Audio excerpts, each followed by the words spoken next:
Capítulo 57. Sálvame, oh Dios, por tu nombre y defiéndeme con tu poder. Salmo 53:1. Pedí para un sacerdote la red del amor y del dolor. Debo también dejar constancia, pues creo que es una de las gracias que recibí entonces de lo siguiente. Siempre que estaba delante de Dios me ocurría que vuestra reverencia necesitaba para realizar su santificación, sufrir y sufrir mucho. Veía además que para que el sufrimiento le fuera benéfico y favorable, debía crecer mucho en amor de Dios. Al principio no hice caso de esto y me fastidiaba que se me viniera siempre esa idea. Me había impresionado mucho oír decir en Pamplona a un sacerdote que él recibiría bien cuanto Dios le enviara, pero que a la calumnia no se sometería. Mi impresión crecía a medida que meditaba en lo que vale y lo muy santificada que quedó la persecución y la calumnia, después de que se cebó en la persona adorable de Jesús hasta hacerlo morir en la cruz. Cada día me parecía menos propia esa expresión en quien hace profesión de seguir muy cerca a nuestro Señor, y me daba una especie de dolor al pensar que quizás vuestra reverencia tendría también miedo de ese gaje que suele Dios darle a sus preferidos. Varios días luché, pues, desechando estas ideas, pues yo no tenía que ver con el grado de perfección a que llegara vuestra reverencia, ya que no dependía de nada en que pudiera yo influir, pero no me era posible ponerme a hacer la oración o el rezo del oficio sin ningún acto de piedad, sin ser molestada por esta idea. Por fin, en vista de esto, resolví pedirle a Dios con todas las veras de mi alma que metiera vuestra reverencia en esa red de amor y de dolor en que me había criado a mí. Sentí después de la petición mucha paz y como si hubiera acertado con lo que Dios quería.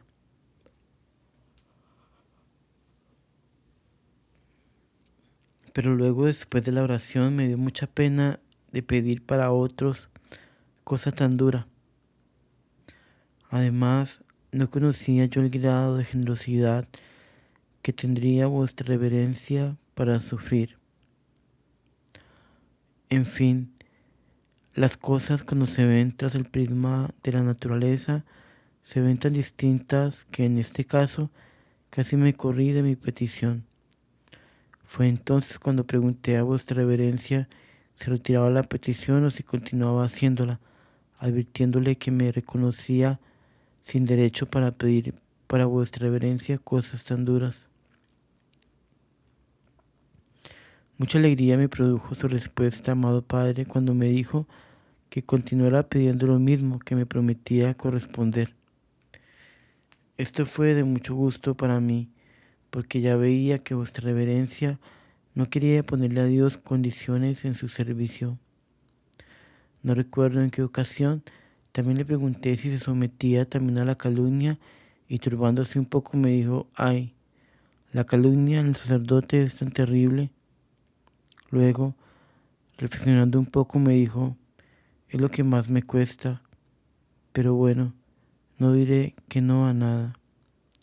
Esas palabras, Padre, supieron a mi alma como mielita sobre hojuelas. Qué contenta me puse. Es que el sacerdocio es tan grande, es gracia tan magnífica que piensa que todos los sacerdotes debían tener con nuestro Señor una generosidad sin límites. ¿No es verdad? Vuestra reverencia me interesaba especialmente por varias razones y muy principalmente por el fenómeno que dejo referido, de mostrarme Dios tan clara a mi alma en los momentos en que debía descubrirla a vuestra reverencia. No me quedaba duda de que en eso manifestaba Dios cierta relación entre su alma y la mía, y que quería sino que me interesara, Por eso cuando lo vi esa resolución de ser generoso sin límites con nuestro Señor, tuve mucho contento. Obediencia heroica.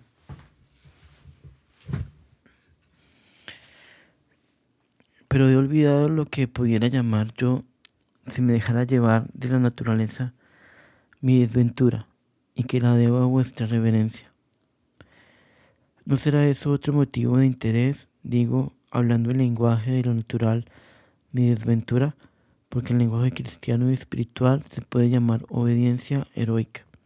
Recuerda, vuestra reverencia, que un día le di cuenta de algunas cosas en el confesionario y añadí que estaba cierta de que Dios me consumiría en santidad. Cosa terrible para decir y mucho más para estamparla en el papel. Pues al decir esto, vuestra reverencia medio indeciso me dijo: fíjese en lo que acaba de decir. Por eso me creo obligado a mandarle escribir todas esas cosas que me ha dicho y que convendrán para otros más tarde. Voy a mandarle unos días y a pedirle a Dios mucho para que me ilumine si es su voluntad, y vuestra reverencia también pida mucho en estos días la misma gracia. Se lo ordeno. Lo que sentí, Padre, no tiene medida ni hay palabras como decirlo. Ay, Dios mío, qué fracaso, decía yo, impotencia, repugnancia, temor de mentir, todo se me vino. Pero sobre todo, la repugnancia de cumplir aquello cuando llegara a ser precepto era grande como una montaña. Para cumplir la orden de pedir a Dios mostrar su voluntad al respecto, tuve que coger el corazón y arrimarlo al de Jesús cuando dijo: Padre, si es posible, aparta de mí este cáliz, mas no se haga mi voluntad sino la tuya. Solo así cumplí esa primera obediencia de pedir. De pronto conservaba la ilusión de que Dios no lo quería, pero también me venían a la cabeza las veces que había oído a las hermanas con el mismo deseo, y recordé que el señor Arteaga, ya en los tiempos en que era o parecía nuestro amigo, le había prometido a la hermana María del Niño ordenarme escribir todo lo de mi alma y la manera como Dios me ha formado para la obra que me destinaba en sus amorosos designios, y no podía menos de pensar que pues Dios lo venía como dejando traslucir en la voluntad de otros. No había remedio, sino que si era su voluntad, y que entonces la iba a expresar por medio de vuestra reverencia. Esto me traía la desilusión. No tardó mucho vuestra reverencia en volver con la sentencia más dura que he recibido en mi vida. Madre, me dijo, he rogado a Dios y he pensado mucho acerca de si debo o no darle el mandato que le dije en la última confesión, y vengo a dárselo. Definitivamente y sin dudar ya, póngase a la obra para mayor gloria de Dios y bien de su congregación. Dios mío, lo que sentí, ¿quién podrá decirlo? No sé lo que le respondí. Mejor recordará vuestra reverencia. No lloré, me parece, pero lo que sentí superó a las causas ordinarias del llanto. Parece que se me hubieran juntado el cielo con la tierra. Nunca había sospechado que se me pudiera mandar cosa tan difícil y repugnante a mi alma. Sí, parece que me quedé como seca. Todas las obediencias que hasta entonces había cumplido me parecieron sombra ante esta. Me incliné, sí, por la misericordia de Dios, llena de confusión y en tan completa impotencia para realizar aquello que parecía como que me hubieran puesto a cargar el mundo. Pensé la repugnancia fue cosa dura, pero la ejecución de la cosa necesitaba alguna habilidad, y saber discernir las cosas era precisamente lo que me faltaba. Quizás vuestra reverencia me daría algunas palabras de aliento, pero no las oiría según estaba de aturdida o atónita, porque no recuerdo nada. Salí de esa entrevista con vuestra reverencia y las hermanas me esperaban para almorzar. Fui a la mesa como caminando por el aire. No sentía dónde pisaba. Todo esfuerzo por ocultar mi impresión fue inútil. Las hermanas me hablaban y no las oía. Naturalmente, asustadas, me preguntaban qué me había pasado y trataban de adivinar lo que tanto me turbaba. Ni en todo el día pude pensar sino en aquello. Creo que si me hubieran dicho que ya era el día del juicio, no me hubiera turbado tanto. Las hermanas se tranquilizaron con no saber el motivo de mi estupor. Pero la hermana Asunción, más avisada y atrevida que las otras, dijo: no diga, madre, lo que tiene, porque ya lo sé. Fue que el padre le mandó escribir su vida. Lo sé aunque no lo diga. Y sepa que son 2 libros los que tiene que escribir. El uno sobre su espíritu y el otro su vida en general. No pude menos de reírme, sin dejarle comprender por supuesto que había adivinado. Así pasé los días siguientes, al punto que una de las hermanas decía que iba a enfermar. Cuando ya me serené un poquito, quise principiar aquella obediencia, y entonces sí se renovó la primera impresión de un modo terrible, porque fue con lágrimas, padre. Entonces lloraba un ratico y escribía otro. Con tal gusto escribí que se me olvidó poner apartes en ninguna parte. Los primeros pliegos fueron seguidos y con ortografía más mala que la que uso siempre. Dios mío, si no me daba cuenta ni de lo que escribía. Además, me pasaba 1 o 2 horas pensando en si era cierto que yo tuviera tal mandato, y cada cosa que quería escribir me parecía que no era verdadera y que iba a engañar. Después de haber principiado, volví a consultar a vuestra reverencia con mucha esperanza de que me retirara la obediencia esa. Me parecía que para que se escribía eso, si yo preveía que me llegarían tiempos de ignominia, en que el mismo padre que quería que guardara eso a medida que fuera escribiéndolo, tiraría los papeles indignado por el engaño en que se creía. A eso vuestra reverencia me dijo: a pesar de todo, escriba. Y ya ve, padre de mi alma, cómo a esta hora ya vuestra reverencia ha tenido por qué tirarlos y no lo ha hecho, pero aún no han llegado las últimas apreturas para mí. Sin embargo, tengo confianza en que Dios ha de librar a vuestra reverencia de formar parte entre mis enemigos.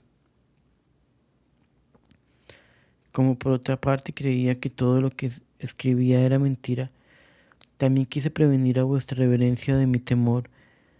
Gracias a mi Dios que sus palabras penetraron en mi alma, quitándole esa aprensión tan fastidiosa. Pues bien, Padre, cuando pedí para vuestra reverencia en el Sararé la red de amor y de dolor, ya todo esto había pasado, y como no había de interesarme que me había metido en tales apreturas y quedaba con la carga de sus papeles. Amargura del alma. Muchas misericordias usó Dios con mi pobre alma en los meses que estuve en la fundación del Sararé, y el estado de mi espíritu fue muy especial. Vivía con el alma como oprimida por el dolor de considerar aquellas almas infieles y tan difíciles de convertir. Pero con cuánto fervor trabajaba para que se plantara aquella casita con el espíritu más recto y el apostolado más intenso. Como me ponía delante del Santísimo en aquella pobre capillita y derramaba mi alma delante del Señor por aquellos pobres tunevos. Le repetía siempre una estrofita de las que en el camino habíamos compuesto, relativas a los tunevos y el ánimo en que íbamos respecto a su salvación. Salía tan emocionada que todo era oír una palabra de Dios para derramar muchas lágrimas, pero sobre todo me ahogaba rezando el Santo Oficio. Hubiera querido no rezarlo con las hermanas para evitar que se conociera mi emoción, pero no tenía excusa para hacerlo fuera de la comunidad. Tuve la pena de que varias veces tuviera la hermana que continuar presidiendo, porque la emoción me ahogaba y no podía seguir. Ellas, por su parte, muy prudentes, jamás se fastidiaron con preguntas. Como ya lo he dicho, Padre, Esto me pasa siempre que entro a las tierras de infieles. Parece como que todo el dolor se me agolpara a un tiempo sobre el corazón y lo oprimiera.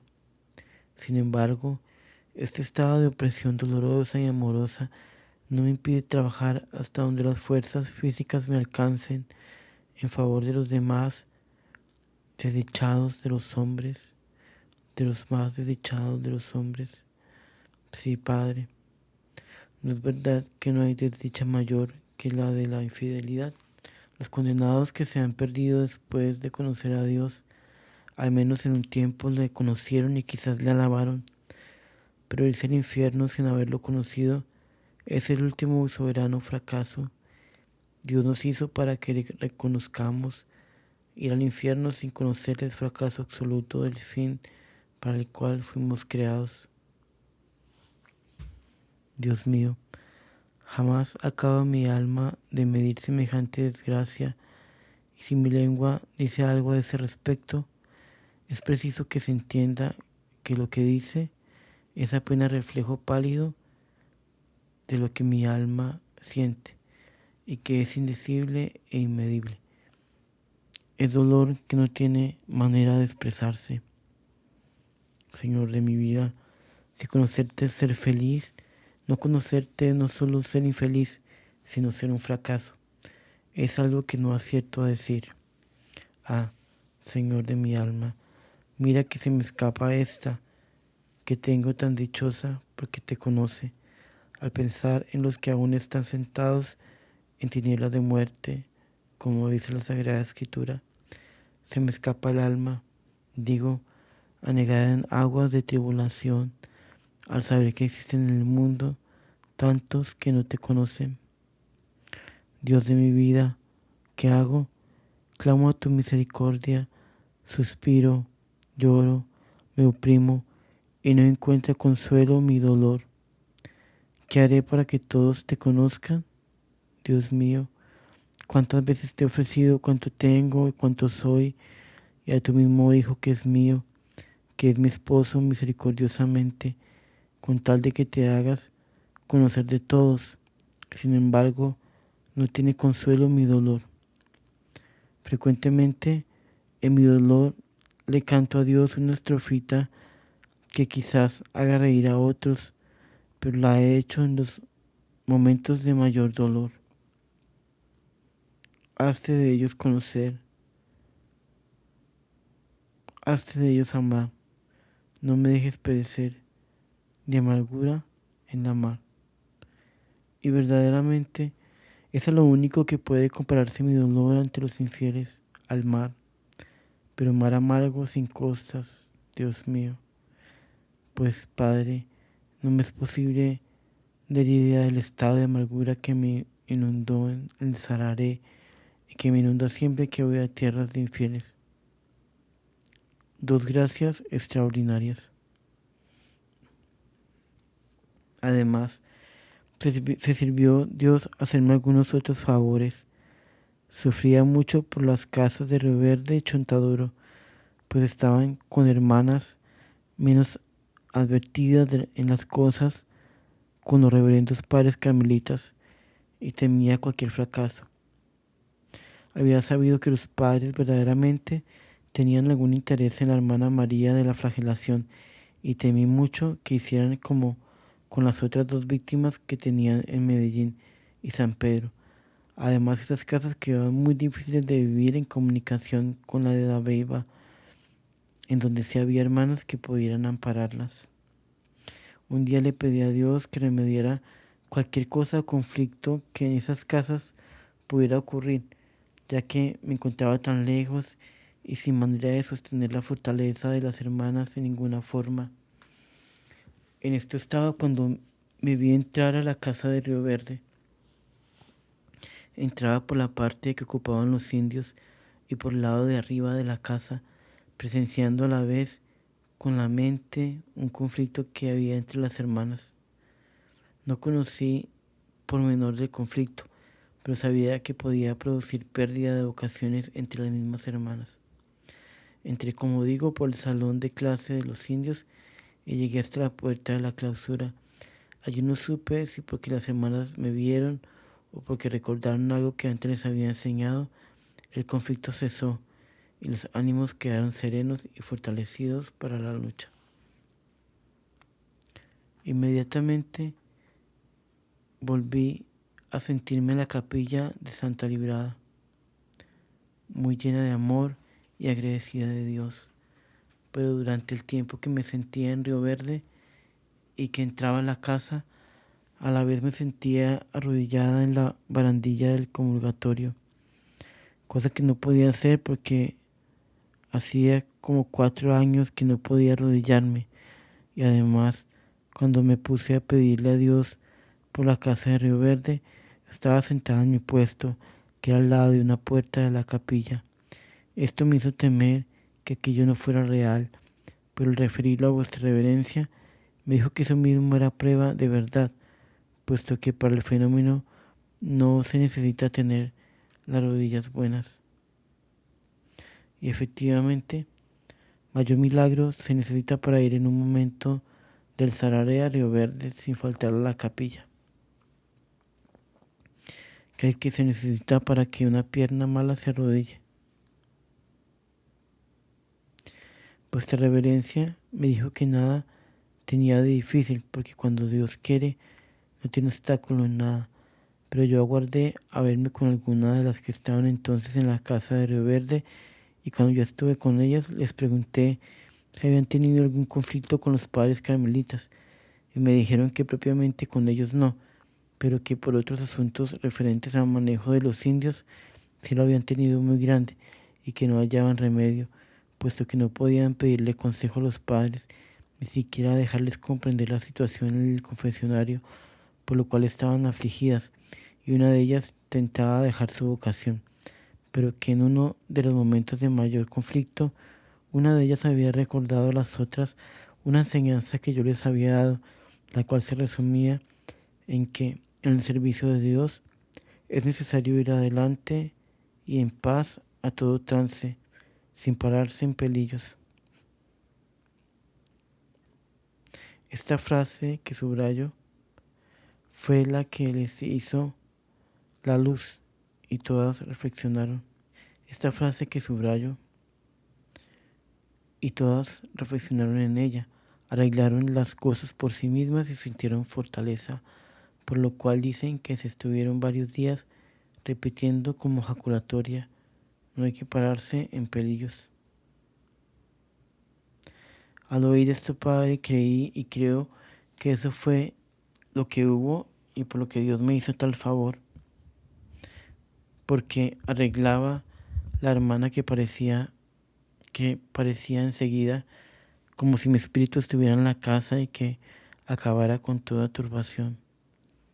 Como ni ellas apuntaron la fecha ni yo tampoco, no es posible conocer si las cosas coincidieron, pero sea de ello lo que sea, Padre, es siempre un beneficio muy grande de Dios, porque a mí también me quitó la inquietud por Río Verde, y aseguró esto, la vocación de la hermana María de la Flagelación, pues la paz la hizo sentirse bien en la congregación de nuevo. Otra gracia del Señor muy especial en aquella época fue que una noche me despertó el conocimiento claro de que Carmelita, mi hermana, quien estaba en Medellín, estaba grave, en caso ya de muerte.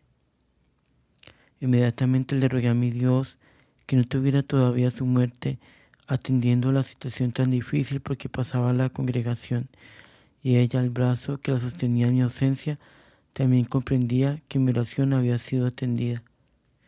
Unos días después, llegó un peón y con él la carta en que me avisaban de la gravedad de Carmelita. Precisamente al tiempo de la gravedad coincidía con el reconocimiento y petición en Santa Librada. ¿Qué puede decir de esto, Padre mío, sino que Dios se hace pedir cuando quiere conceder? Si Él tenía dispuesta la muerte de Carmelita y no me la hace conocer de modo tan sobrenatural, no me hubiera hecho la petición y por consiguiente ella hubiera muerto. No se hubiera hecho la petición. a pesar de necesitarla tanto la congregación. Pero como quien dice, más misericordia es atender a los ruegos de los que me aman, que cumplir designios que después se cumplirán. Por eso se dignó hacerme conocer esta enfermedad y escuchar mi oración. Tan pronto es que la oración abre los cielos y saca a su querer las riquezas de Dios. Bendito sea el que se glorifica dando y que quiere ser rogado para glorificarse concediendo. Votos perpetuos. Allí en el Sararé hice los votos perpetuos juntamente con la hermana María del Santísimo, con bastante poca preparación. Eran los primeros que se hacían en la congregación, según lo ordenado dispuesto por los señores obispos en la reunión en Bogotá. Como cuando hice los temporales, nada le hicieron a mi alma. Además, en las inundaciones de dolor, ¿qué otra cosa se ha de sentir? Regreso del Sararé a Pamplona. Dejando las hermanas ya un poco instaladas y con buena asistencia de Tunevos, salí del Sararé a Pamplona para disponer mi viaje a Antioquia, en donde me esperaban muchas cosas, entre otras, ver cómo se arreglaba la salida de Dabeiba, pues allí las hermanas estaban en malas circunstancias y como el señor Arteaga no me había fijado tiempo para la salida, me pareció mejor tomar algunos meses para vender lo que allí teníamos y hacer la salida con despacio, pues eso de dejar la cuna de la congregación y alzar 4 casas más es cosa que demanda pena y trabajo. Incidentes con el padre Rochereau. Salí con el reverendo padre Enrique, en quien, como con mucha pena, voy a referir ya el diablo había sembrado cierta tentación que no me atrevo a definir contra mi pobre personilla. Como esto se relaciona con algo que después permitió el Señor, puede dejar constancia aquí de ello, aunque con pena de que se sepa que quien empezó a ser, por ser bienhechor tan notable, haya sido atacado por la tentación tan pronto. Ya recordará, padre, lo de la robana, como un regalito hecho con intención tan recta, fue el comienzo para cosas tan terribles. Sin embargo, por lo pronto me pareció que era alguno de esos caprichos personales que a nadie le falta, pero la cosa comenzó a acentuarse formidablemente. Desde que estábamos haciendo arreglos por escritorio, estando aún yo en Dabeiba, me escribió él que quería su rancho en Sararé, a 3 cuadras distante del de las hermanas. En esto quería ver una delicadeza para que yo no tuviera que pensar en poner las reglas de separación exigidas por la decencia y los cánones, y le contesté que siendo entre selvas aquello, quizás el rancho a esa distancia presentaría muchos inconvenientes, sobre todo para la salud del padre, que se vería en la necesidad de trasegar pantanos todas las mañanas para presentarse en la capilla que había de quedar en casa de las hermanas, que creía yo que no había inconveniente en que quedara más cerca. En fin, me parecía que en eso cumplía un deber y usaba de una congregación para el fin.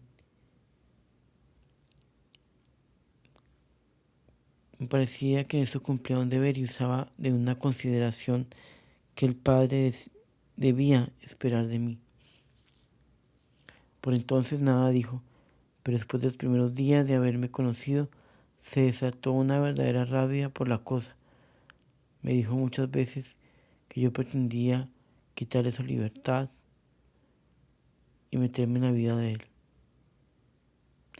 Me repetía frecuentemente la cosa y con indignación desconocida y nunca por mí supuesta, me reclamaba que con qué derecho pretendía mandarlo y arrebatarle su libertad.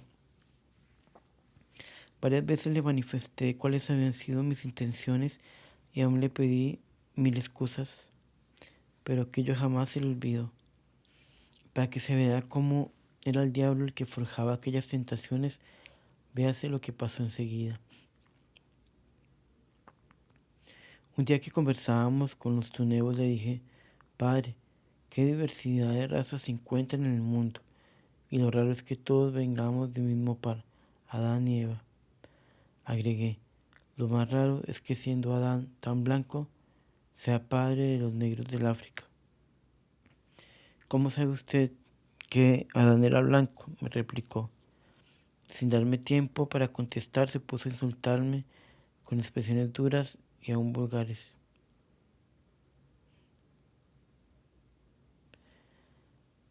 Más de media hora estuvo diciéndome cosas como que era una estupidez pensar así, que era que mi deseo de mortificarlo a él y de sacarlo de la misión me hacía decir esas cosas, etc. Quería yo calmarlo, pero peor era, más bravo se ponía. Ni peligro de yo ponerme a sostener lo dicho, de que Adán era blanco, pero a él le parecía que yo lo sostenía y más rabia le daba. Entonces le pedí perdón y le dije que me alegraba de que Adán fuera negro, porque como yo también lo era, me convenía tener abuelo tan parecido a mí, etc. Esto ya como en broma para calmarlo, pero solamente a medias conseguí mi intento, y gracias di retirarme del lugar con pretexto de algo que hacer. Y continuó el diablo que otro no pudo ser. Oiga, padre, le dio una ulcerita en un pie. Ya se le estaba poniendo de cuidado.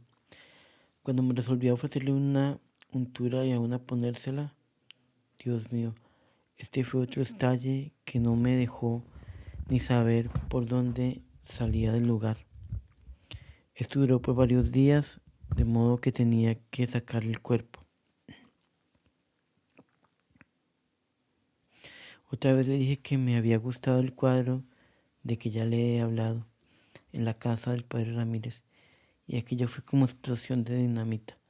Llegó hasta decirme que yo estaba fuera del espíritu de la iglesia y que mi fe no era legítima porque mi gusto denunciaba desconocer el arte de lo bello. Otro día le ofrecí para que en una posada no durmiera en un suelo húmedo, una piel que usaba siempre y que nos había prestado, pero estalló hasta el punto de decirle al peón que nos acompañara que si yo continuaba así, tendría que retirar la misión del Sararé, que era casi su vida. Este enojo le duró toda una noche, en la cual el que lo acompañaba lo oyó suspirar y gemir como un niño, y estas impresiones eran incalmables, pues en todas me esforcé por hacerlo y siempre le pedí perdón o traté de satisfacerlo, sin acertar a encontrar jamás el medio de que me tranquilizara. En otra ocasión fue tanto lo que me dijo y tales las palabras que usó, que la hermana que me acompañaba se puso a llorar. Él lo observó y se retiró de un rastrojo, pues estábamos en una posada viniendo del Sararé. Pasadas varias horas se presentó y llamándome con mucha calma me dijo: ¿por qué lloró la hermana? ¿Sería por mi enojo con usted? Le contesté que no hiciera caso, que las mujeres lloramos por todo, que no se sintiera ni estuviera penado. En fin, lo tranquilicé, pero me dijo: yo no puedo convenir con hacer sufrir a las hermanas. Dígale a la hermana que no volverá a hacerla sufrir, que no volveré a hacerla sufrir. Esta proposición dura 2 días, porque a los 2 días echó el pobre padre la peor de las peleas y me ultrajó pésimamente. Se veía pues que en una tentación terrible obraba en el padre y que él mismo deploraba estas cosas en cuanto eran duras para las hermanas. Es necesario advertir que el padre era cortés y culto, y con nadie se portó jamás así, lo que denuncia no maldad suya, sino designios de Dios conmigo. Pasaba como con el padre Elías, de quien tanto he hablado. Fue mi apoyo, mi ayudador, y llegó hasta sufrir persecución por sostener la verdad de mi espíritu. Y sin embargo, él mismo confesaba que no podía tratarme bien y que sería duro conmigo siempre. Cuando alguna vez me tiró con mucha fuerza y rabia, dándome un puñetazo, lo confesó ingenuamente.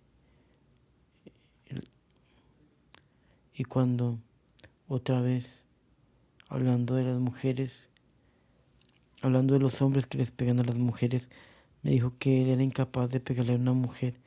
Entonces riéndome le dije, ¿y cómo en el camino de morir me pegó a mí? Entonces me dijo, es que usted ni mujer es. Respuesta ingeniosa que merecía un comentario, pero que es mejor lo haga el lector. Así le pasaría al padre Enrique. Sentirá ese profundo desprecio y una rabia con esa que ni mujer es. Y de ahí esas cosas tan incomprensibles. ¿No ve, padre, que hay quienes tienen luz muy especial y alcanzan a ver lo que otros no perciben? Pues el padre Elías lo que amaba en mí era la obra de Dios, pero conocía muy bien que el sujeto ni mujer era. Y ya ve, padre mío, que ser menos que mujer en la especie humana es ya bastante miseria, es bastante poquedad. Es padre que sin duda los padres Elías y Enrique entendieron bien y distinguieron los dos rayones de que hablo al principio. Pero lo muy de notarse que el rayón negro tenía tantos años que dejó su puesto al rayón luz. Qué raro que lo distingan bien.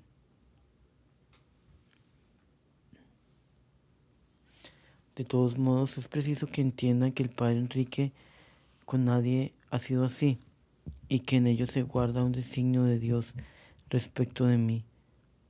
Eso no puede ser de otro modo. Tampoco el reverendo padre Elías trataba a nadie con la dureza con que me trataba a mí, pues llegaba tanto que las hermanas parecían a veces que lo aborrecían y tenía yo que defenderlo. Sin embargo, solo Dios sabe lo que ese padre hizo por mí. La diferencia entre los dos está precisamente en eso, en que el padre Elías me trataba duro pero amaba la obra de Dios en mí, mientras que el padre Enrique la amaban las hermanas y en mí la fastidiaba. La miseria también definida por el padre Elías, ni mujeres. Después ver a padre como ese pequeño grano echado por el diablo en el padre contra mí fue funesto para la congregación. Dificultades en el viaje.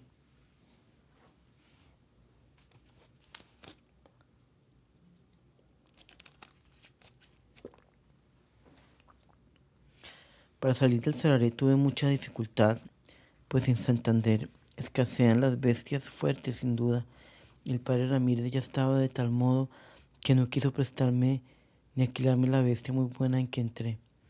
Me vine pues en una bestia muy inferior a la que debía traer para tener menos peligros y dificultades en aquella terrible trocha. Y crea, padre, que esto me hizo sufrir por ser el padre Enrique quien debía salir conmigo y cuya paciencia ya tan escasa debía ejercitar con las constantes desmontadas y dificultades de mi humanidad, que en una bestia fuerte resiste más y molesta menos.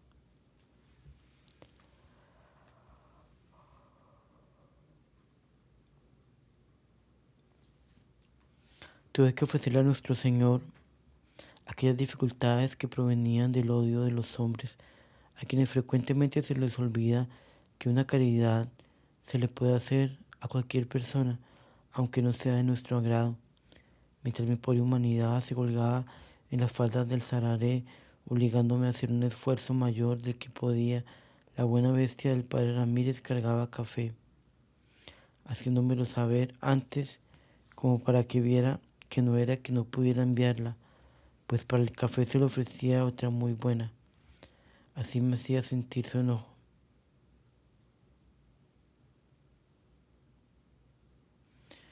¿No ve en esto, padre, la pura obra del diablo?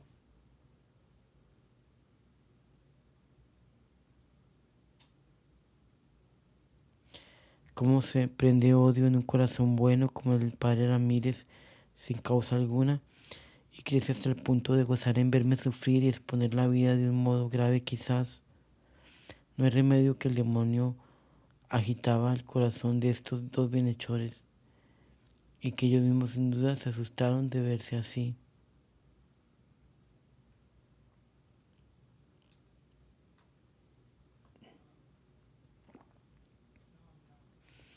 Como recordaba en aquel camino la obra del diablo en las almas de los que persiguieron a nuestro Señor hasta hacerlo morir tan afrentosamente,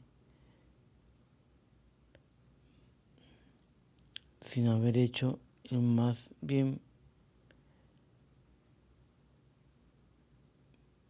que bien. Tampoco quise hacerle otra cosa yo a los reverendos padres Enríquez y Ramírez. Mi viaje, pues, fue bien penoso.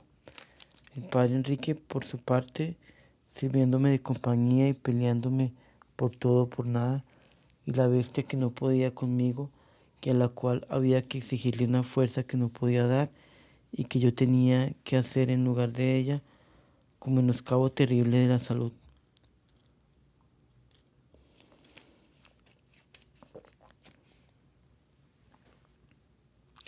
Pero es preciso ver en esto algo muy providencial, porque estas dificultades aliviaban mi alma y pues delante de Dios en el precio de las almas. Esto era mi consuelo, por no decir que el sufrimiento mismo de las almas. Esto era mi consuelo, por no decir que el sufrimiento mismo lo era.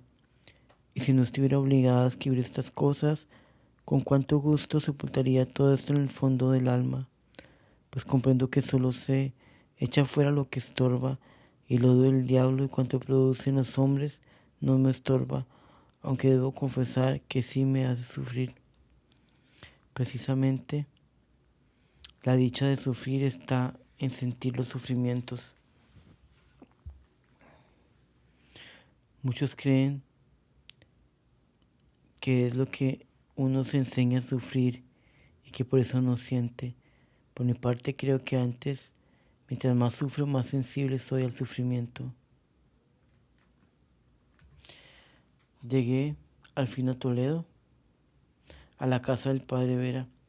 Tanto él como las señoritas sobrinas que le acompañaban se portaron con la mayor bondad y fueron un verdadero refrigerio para mi alma, que venía bien apenada por la despedida de las hermanas dejadas en aquella soledad y que no tendrían más consuelo que el reverendo padre Enrique, a pesar de su carácter tan poco propio para ello. Él, sin embargo, no prometió que las hermanas, como las querían tanto, era verdad, no las haría sufrir como a mí. El verdadero consuelo de ellas era su amado apostolado.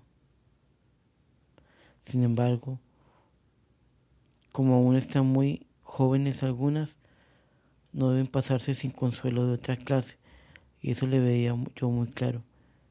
Prefería sus horas de desaliento, y eso era lo que formaba mi pena. Sin embargo, la confianza en Dios fue siempre mi refugio y a esta recurrí.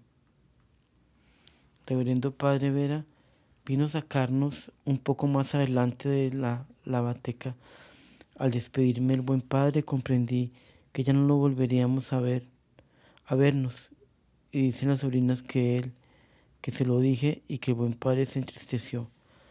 Efectivamente, ese mismo año murió el padre Vera en un viaje que había emprendido al exterior, si no recuerdo mal. Llegamos a Pamplona, en donde tuve que descansar más de lo que creía necesitar y con la salud un poco peor.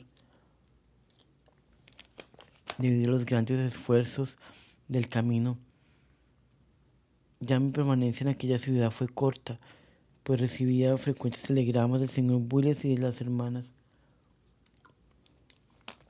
diciéndome que mi presencia era necesaria para solucionar algunos asuntos difíciles que se presentaban para la salida del noviciado de Casa Central de Dabeiba para San Pedro.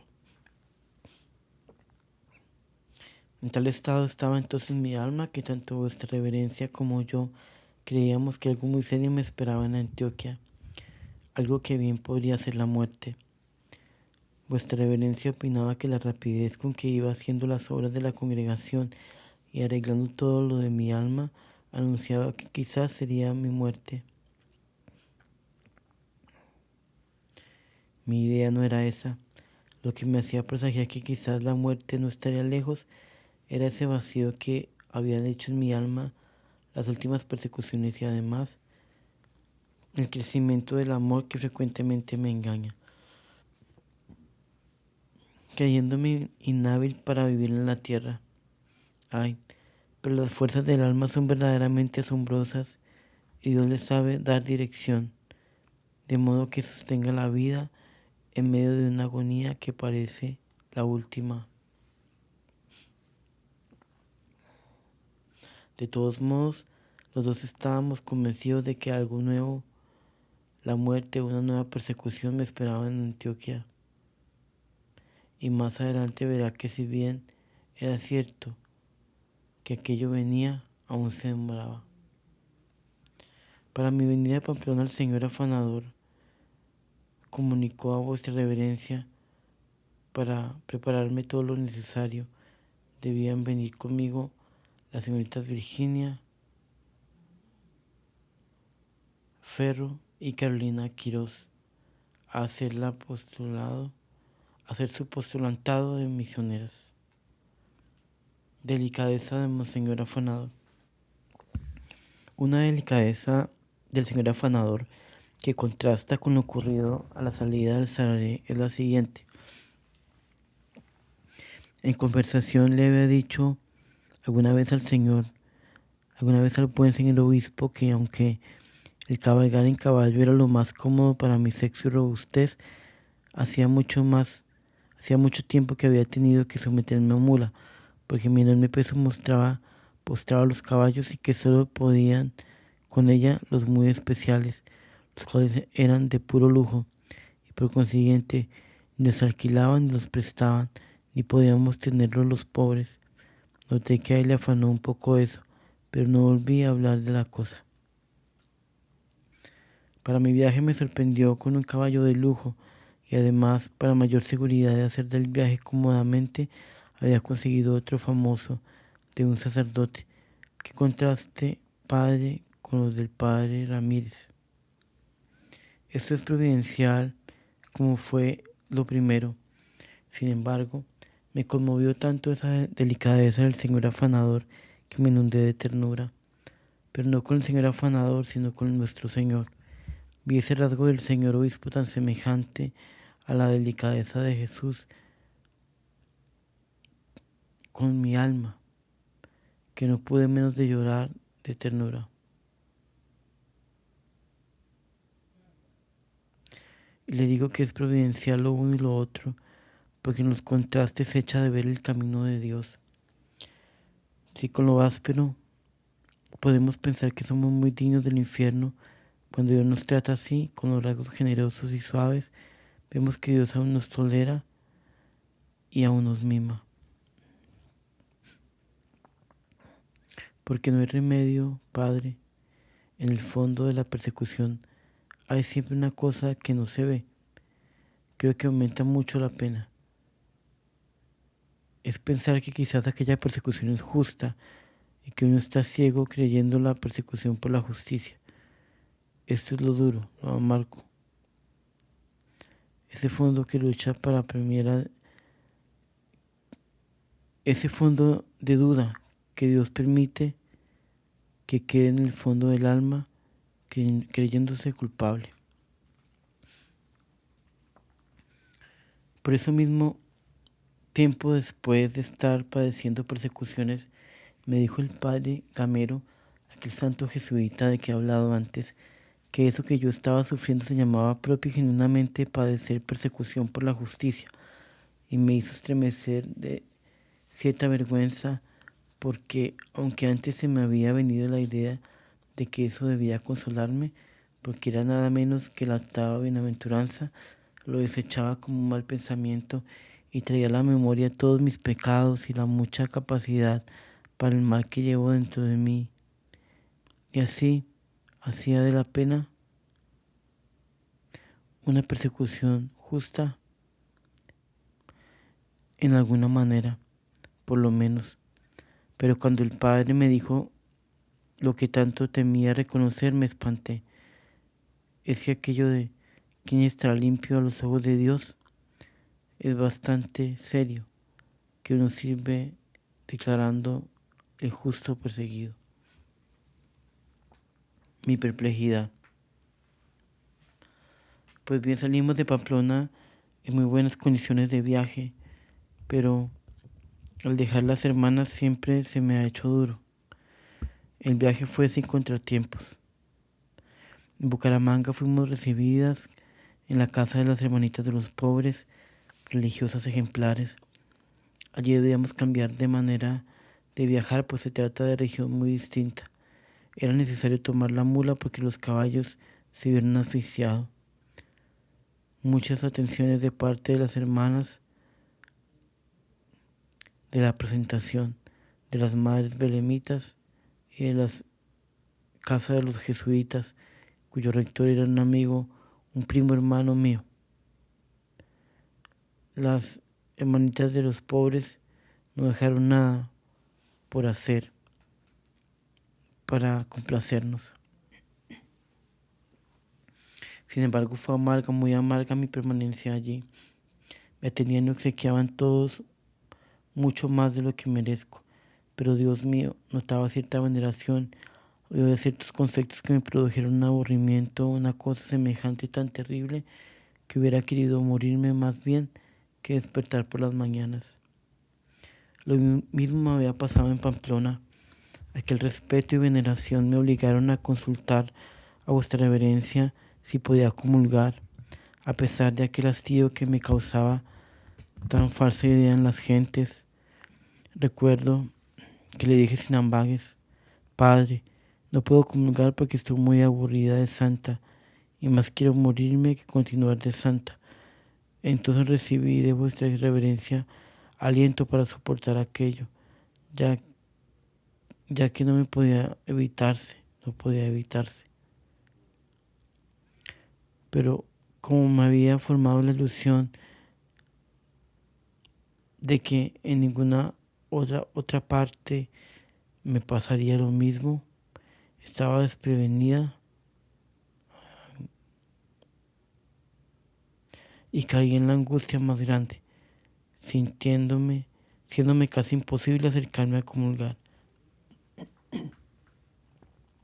Además, como mi salud estaba un poco resentida, se me ocurrió que pecaba contra la castidad por aplicarme una medicina. Las dos cosas se me volvieron como montañas y me sentía completamente criminal. Por donde quiera andaba como un ladrón o un criminal que no siente derecho a nada, Dios mío. Tenía que recibir elogios y oír conceptos que, formando contraste con lo que sentía en mí misma, casi me hacen enloquecer. Las noches eran, por decirlo así, negras. Me parecía que las gentes, de pronto, sintiéndose engañadas, me arremetían como a criminal que persigue la justicia, y eso me parecía muy justo. En fin, solo vos, Dios mío, eras testigo de aquellas noches de amarguras, porque con las gentes tenía que poner muy amable el rostro y hacer muchas cortesías, con el fin de no escandalizar.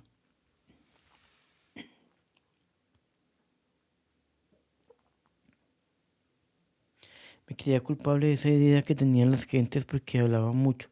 Naturalmente dejaba escapar algunas expresiones que daban a entender, a conocer que había hecho bueno, que había algo bueno en mí. Por otra parte, el deseo de que otros se afanaran por las almas me llevaba a estimularlos con conversaciones, con lo cual todos reían que yo era un volcán de celo. Quería evitar eso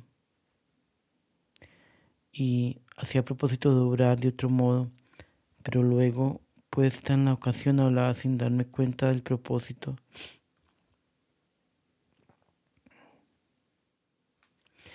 Mi perplejidad llegó pues a ponerme en la dura alternativa de o no comulgar o quedar con el dolor de comulgar mal. En esta situación me acosté una noche llena de angustia, mas bendito el Señor que se compadeció de mí, porque aquella noche volví a sentir lo que hacía mucho tiempo que no me ocurría, lo que refería a llamar el regalito con Dios antes del sueño. Entré pues en esa como pérdida de mí misma y a poco sentí en lo más íntimo del alma, pero con clarísima luz, que Dios estaba contento de mí, que lo del remedio no era pecado y que debía hablar a las gentes con llaneza, sin temor de ninguna clase, porque Dios me pedía que edificara al prójimo con esto, con lo cual se cumplía cierto designio de Dios. No conocí el designio. Esto venía acompañado de mucha dulzura, de tan clara luz, que lo que el Señor quería darme a entender quedaba como grabado en el alma con la mayor convicción y entendimiento simultáneamente. Era como a manera de rayo quería con una intelección completa. Pasé el resto de la noche en mucha tranquilidad y con una creciente de amor muy especial.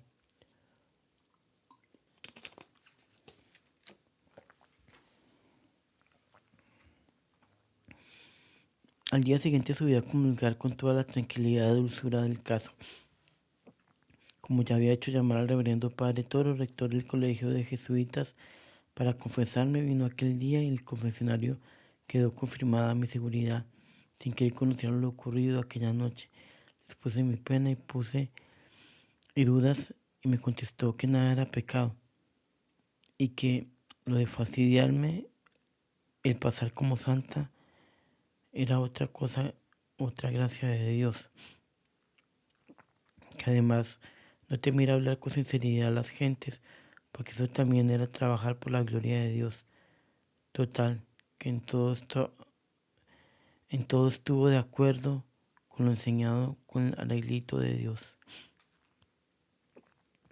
Pero lo más raro es que a pesar de mi seguridad y de aquella convicción que da la luz de Dios, no tuve completa tranquilidad hasta que oí la voz del sacerdote. Así me ha pasado en otras ocasiones. Es como si la convicción o tranquilidad quedara en suspenso, mientras habla la autoridad de Dios en el sacerdote. Y no solo es así en estas cosas, sino en cualquier otra que Dios enseña sobrenaturalmente. La completa tranquilidad no viene sino después de oír la aprobación del sacerdote, aunque no hay inquietud antes de recibir la palabra del sacerdote.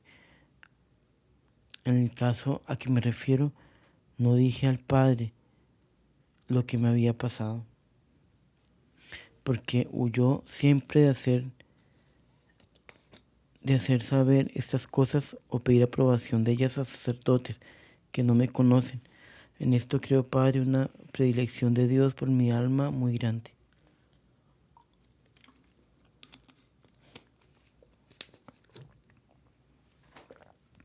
Desaparece mi temor de hablar con los hombres.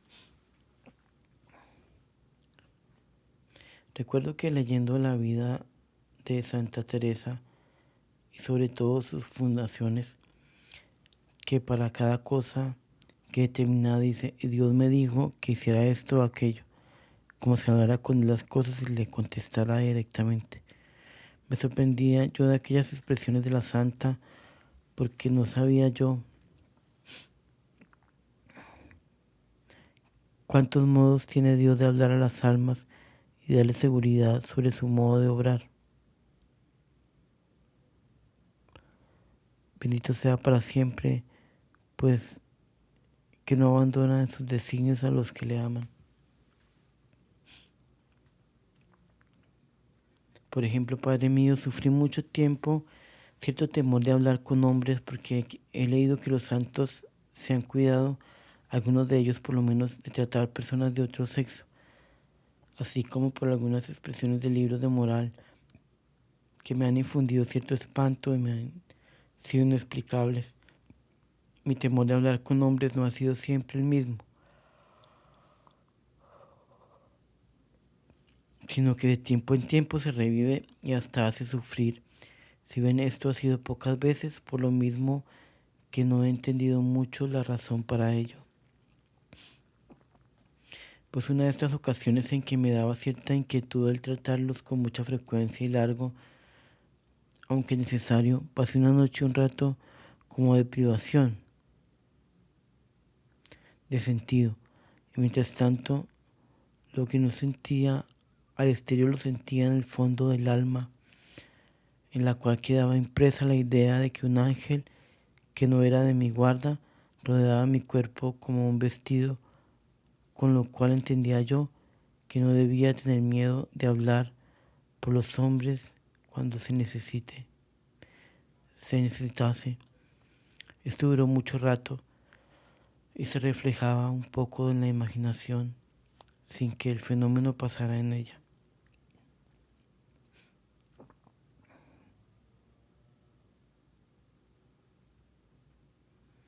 En la imaginación se representan de modo apenas advertido ciertas blancuras como de alas de animal envueltas en neblina muy suave, pero no era lo del ángel fuera eso, sino como el reflejo que iba a la imaginación. En la imaginación se presentaban de modo apenas advertido ciertas blancuras como de alas de animal envueltas en neblina suave, pero no era lo del ángel fuera eso, sino como el reflejo que iba a la imaginación. Es que según creo los sentidos internos no quedaron muy privados del ejercicio propio y la imaginación con la impresión que se hacía en el alma de la vestidura angélica, como que recibía reflejos ya representados por cosas conocidas y tangibles. Así me parece poder explicar lo de la imaginación. El alma quedó como suele quedar después de esta clase de fenómenos, llena de dulzura y un amor que no es el ordinario y que el alma sabe muy bien distinguir. Con esto se acabó el temor que me acosaba del trato frecuente con los hombres.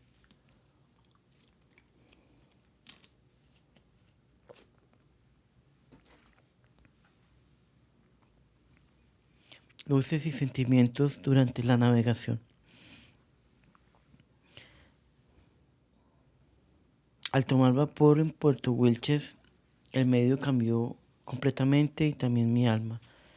En los barcos hay de todo y a veces ni es fácil distinguir las condiciones de las gentes acerca de fe, pero al fin se respira aire más cristiano, al menos navegando el Magdalena. El 5 de marzo quise, haciendo que veía correr las aguas del río para disimular ante los pasajeros que iban allí mismo, empezar mi oración de la mañana mientras unos jugaban y otros leían. Pero inmediatamente fui como envuelta el alma, se entiende,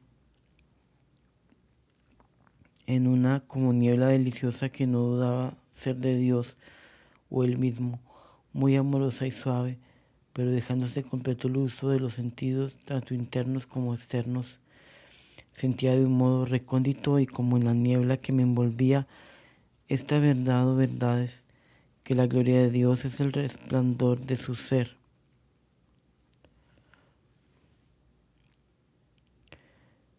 Lo cual sentía como viéndolo, pero no con los ojos ni en la manera como vemos siempre, porque este ver era entender y amar, pero un entender que como que se identifica con lo entendido. El ser que llamó mío lo sentía. Esto no es sentir, pero no tengo otro modo de decir. comprendido en el conocimiento que tiene el Padre de sí mismo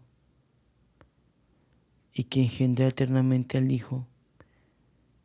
Pero, ¿cómo pedirlo en la expresión de su omnipotencia?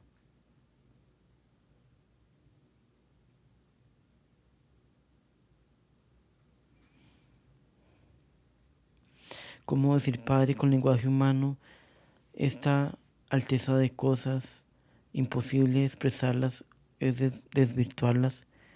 Es como quien queriendo mostrar un diamante presentara un terrón de tierra. Es desconsolador por demás el hacerlo. Este conocimiento tan vivo y amable como intenso y desconocido causó algo como eléctrico en mi cuerpo que parecía encenderlo. Duró como 2 horas, pero como me dejó libre el uso de los sentidos, pude hablar con las compañeras y entender a cuanto fuera necesario, así como desayunar y pensar en lo que era necesario.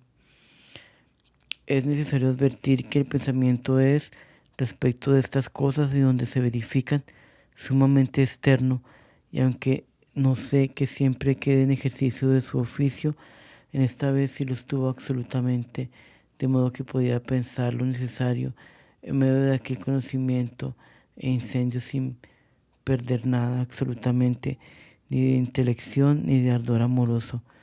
Creo que si alguno me hubiera tocado en aquellos momentos habría sentido el calor que me invadía. El por qué Dios se me muestra de ese modo de tantos otros no lo adivino, Padre. No hay duda que tiene algún designio muy sabio, pero no lo alcanzo ni a medias. Es que Dios a veces de las migas de su mesa a los perros, da las migas de su mesa a los perros.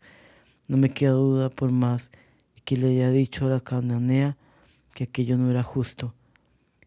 Es que esto que no es justo sí es misericordioso y se complace en ejercerla con lo mínimo y verter sus destellos en lo más débil. Bendito sea para siempre. En la tarde de aquel mismo día tuve 2 sentimientos opuestísimos y ambos fuertes.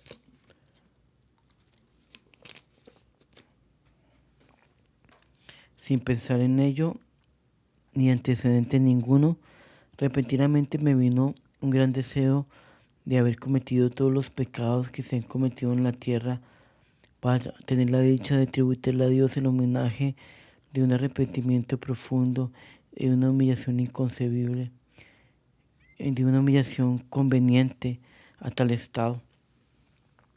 El deseo me vino como engendrado por el hecho de que, siendo ya Dios ofendido con todos esos pecados, no había recibido el homenaje de arrepentimiento y de humillación correspondiente a las ofensas, y que siendo yo la autora de ellos se lo daría.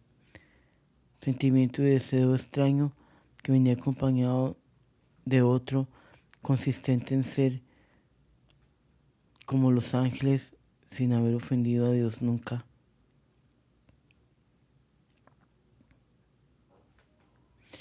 Cosas más contradictorias y que si no vinieran envueltas en un ardiente amor de Dios y no dejaran en el alma el sello más verdadero de la huella de Dios, podrían llamarse extravagantes.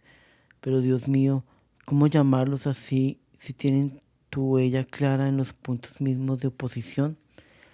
Con razón se dice que el amor es loco, porque si el mío, tan pequeño y miserable, da de cuando en cuando sus notas de locura, bien se ve que no es cuerdo. El mundo lo sabe bien y por eso es el primero en vituperarlo. Si conociera las corduras celestiales y evangélicas, pobrecitos, pero esas cosas no las revela Dios sino a los humildes y pequeños. ¿Y cómo había de revelarlas al mundo tan inflado?